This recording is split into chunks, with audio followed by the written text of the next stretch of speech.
Madame la Présidente de l'Assemblée générale, Excellences, Mesdames et Messieurs les représentantes et représentants des États membres, des organisations internationales et de la société civile. Madame la Présidente, je vous remercie d'avoir convoqué ce dialogue informel important portant sur la désignation du prochain secrétaire général ou de la prochaine secrétaire générale. Je salue bien bas les autres candidats et candidates au poste. Et avant toute chose, j'aimerais vous envoyer quelques messages clés. Le secrétaire général établit des ponts. Et en tant que secrétaire général, je voudrais rétablir la confiance en l'ONU pour que l'organisation puisse à nouveau se mettre au service de tout le monde.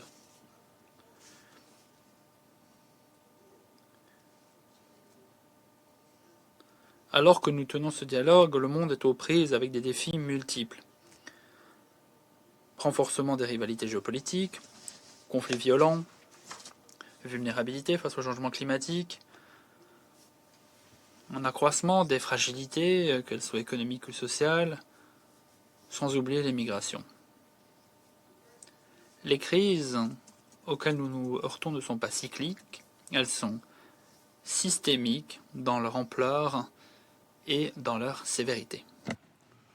Madame la Présidente, Excellences, Mesdames et Messieurs, en même temps, des perspectives inédites s'offrent à l'humanité avec l'avancée fulgurante des technologies et particulièrement l'intelligence artificielle.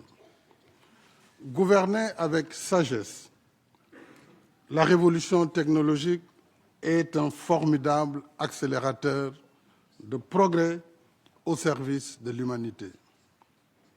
Devant l'urgence des défis et la promesse des opportunités, le multilatéralisme demeure le cadre indispensable de nos ambitions communes. Sauvegarder la paix et la sécurité internationale, protéger les droits humains, promouvoir le développement et favoriser la coopération entre les peuples. C'est l'esprit dans lequel je soumets ma candidature aux États membres. Ce que je souhaite apporter à l'organisation, c'est une expérience de près de 40 ans de responsabilité publique, du bas de l'échelle au sommet de l'État, comme fonctionnaire junior, directeur national, maire, ministre, Premier ministre, président de l'Assemblée nationale et président de la République pendant 12 ans. Ce que je souhaite apporter à l'organisation, c'est une tradition d'échange de plusieurs années avec la plupart des dirigeants ici représentés par vous, les dirigeants en Afrique, au G7, au G20 et dans d'autres cadres bilatéraux et multilatéraux. De ce parcours, j'ai appris à dialoguer, écouter et consulter. J'ai appris à conduire des réformes, arbitrer entre des priorités et prendre des décisions parfois difficiles. Je crois en toute humilité qu'en ces temps difficiles pour l'organisation, l'épreuve du pouvoir m'a préparé à comprendre les attentes des États membres et à agir pour y répondre efficacement. Mesdames et Messieurs, si j'ai l'honneur de servir comme secrétaire général, ma première priorité sera de contribuer à restaurer la confiance, apaiser les tensions, réduire les fractures et redonner espoir dans notre action collective.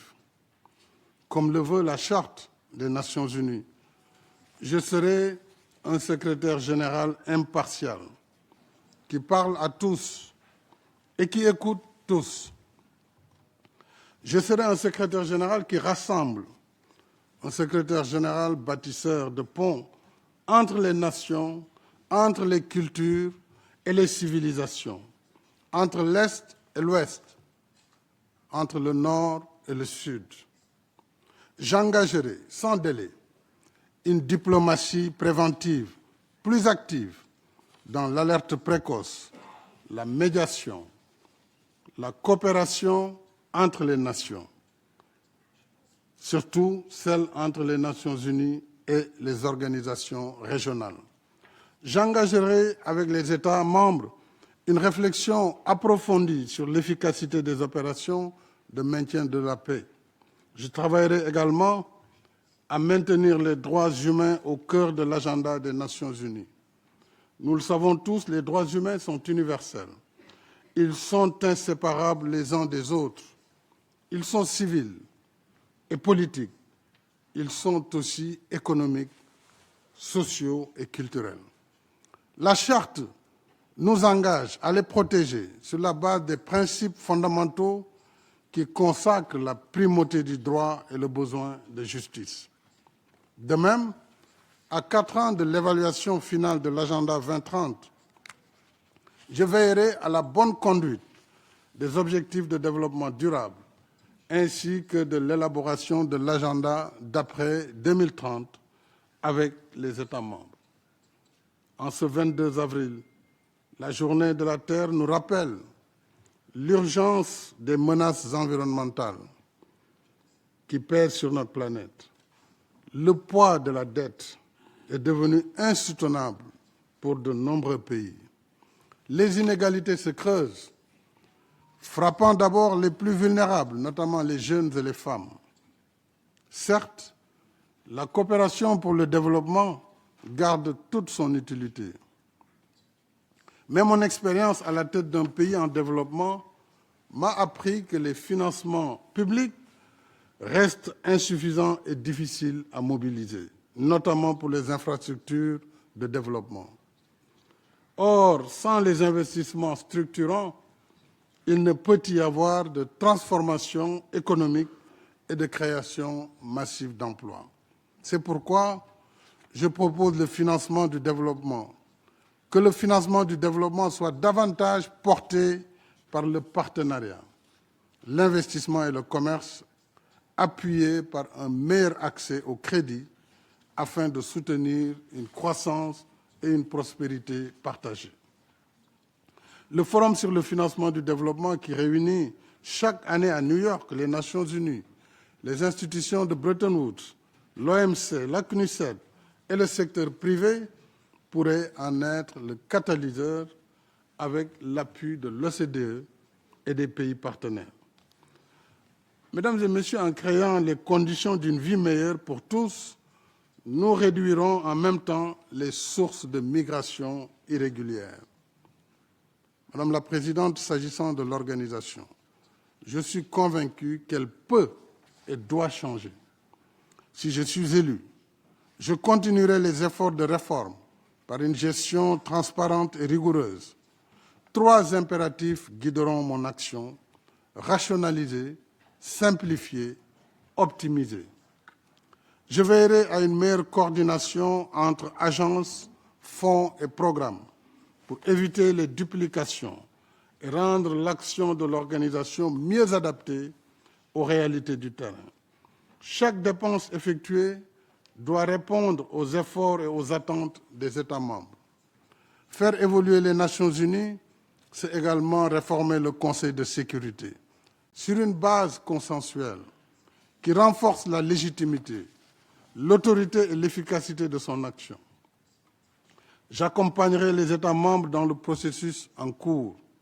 Je donnerai le meilleur de moi-même pour une organisation réconciliée avec ses principes, une organisation revitalisée, une organisation tournée vers un avenir plus radieux. Madame la Présidente, ladies and gentlemen. Madame la Présidente, Mesdames et Messieurs, nous sommes à la croisée des chemins aujourd'hui. D'un côté, il y a un monde avec des nations divisées, et de l'autre côté, il y a un monde où les nations sont unies. La confiance est bâtie grâce à la cohérence, à la justice, à l'équité, grâce aux résultats. Et je veux être à la tête d'une ONU qui utilise ses ressources avec justesse et qui utilise sa voix de façon responsable. Une ONU qui a des résultats, que les gouvernements peuvent défendre devant leurs citoyens. Il est temps de prendre des décisions audacieuses avec tous les États membres. Il est temps de faire mieux avec moins. Il est temps d'utiliser le plein potentiel de l'ONU. C'est le moment d'agir. Voilà la façon dont l'ONU demeurera pertinente. C'est comme cela que l'ONU regagnera la confiance des gens. C'est à nous de faire ce choix. L'union fait la force. Si je venais être élu, je travaillerais avec tous les États membres pour redonner vie à notre objectif commun mu par l'esprit de la charte. Et ensemble, nous façonnerons un monde meilleur pour tout le monde. Je vous remercie.